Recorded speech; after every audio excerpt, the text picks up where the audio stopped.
everybody, it's Brock, and we got a brand new episode of All About. Thank you all for stopping by today. If you're new to the channel, my name's Brock.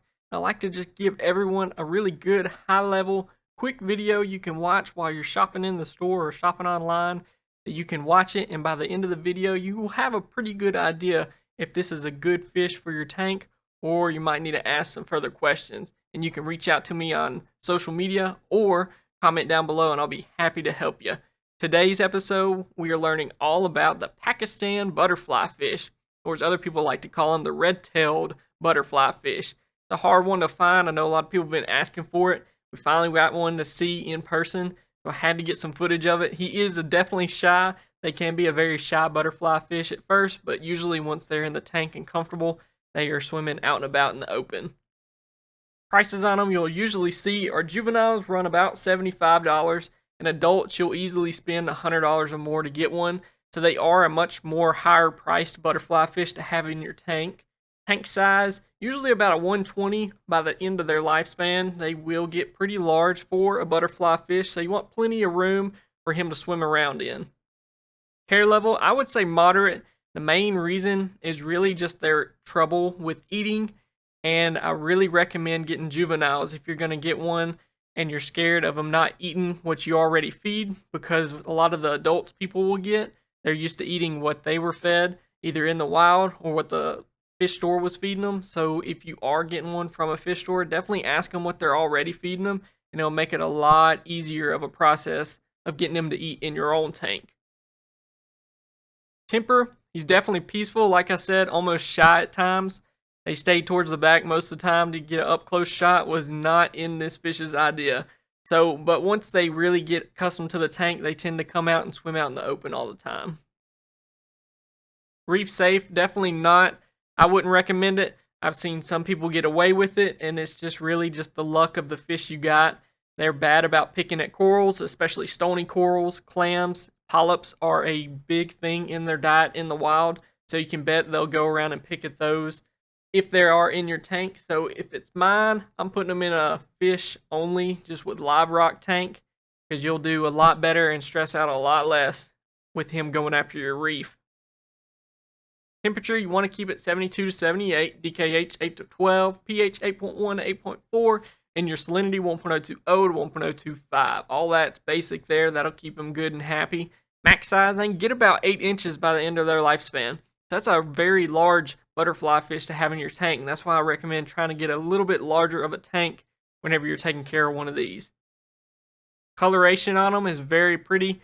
They have this chocolate brown black color that fades into a very bright orange on the edge of their fins, which is really why a lot of people like them, is because they have almost that Achilles tang orange on the back of their fins, and it's really pretty to see. Diet, so they are definitely a carnivore. Even sometimes an omnivore, I have seen some that will pick at algae, but you definitely want meaty foods in their diet. In the wild, they're big on eating polyps, tube worms, crustaceans, algae, sponge, all kinds of things of that nature that they're going to be picking on the rocks constantly. So you kind of want to implement some meaty foods. Frozen cubes are a really good one to get. They have, krill, brine shrimp, they have spirulina. Get some of those. Definitely put those in a tank for him to eat on. And then also, if you do already have some algae or sponge growing in the tank, let it grow. Because him going in there and seeing that, he can eat on that first. Until he's used to actually eating your food, he can eat on that and be perfectly fine. Origin, they come from a lot of different places. Indonesia, Pakistan, Sri Lanka, all up in between those islands. They get them there all the time. Compatibility, just ask. They can actually be paired if introduced at the same time. A mated pair can go together. Otherwise, I wouldn't recommend putting one in later, putting an additional one in later. You kind of have to treat them like a tang.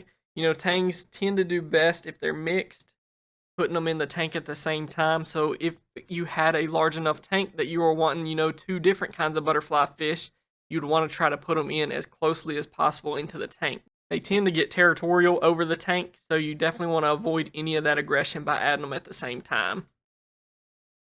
You definitely also want to put them with other peaceful fish You put them in a predator tank, a lot of times they'll get super shy if you have them in there with triggers and big puffers that are just running around tearing stuff up.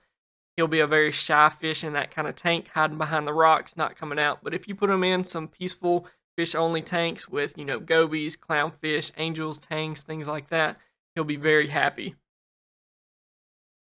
For the tank itself, you definitely want a more open rock structure with big caves and a lot of open space at the top where they can swim freely. It's how they like to swim in the wild. So definitely make sure not to put them in just a stack to the top of live rock tank because he will not enjoy it. He likes to be out in the open, and then, whenever he wants to get up in a cave, he can have that. But other than that, that's everything you need to know about the Pakistan butterfly fish. Great ones to have, very pretty colors on them if you're wanting to get one with some oranges on them and some chocolate browns. They look great in the tank, but just the main things to take away is they can be shy at first, so you definitely want to put them with other peaceful fish. And they definitely are a risk to your reef. So don't put them in there if you got the zoas and your stony corals, clam, mantles, all that kind of stuff. He will pick the fire out of those. So don't put them in there. Put them in a fish-only tank. And then, of course, if you already have some algae or sponge, got some tube worms, anything like that already growing in your tank, don't try to get rid of them before putting them in there. Just leave them in there, and it'll give him something to eat until he actually starts eating that brine shrimp and frozen cubes that you're feeding him. Hope you all have a wonderful day, a wonderful week.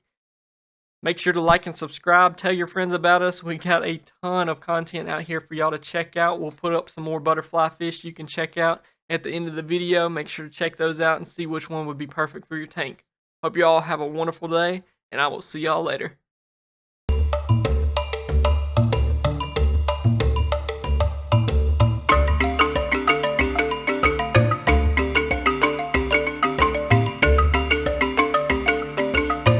Hey everybody, it's Brock, and today's video is sponsored by Dream Team Forever. Make sure to check out our website as we just released the first ever All About tees that feature 30 fish and inverts from the series. Click the link in the description to get some for you and your family.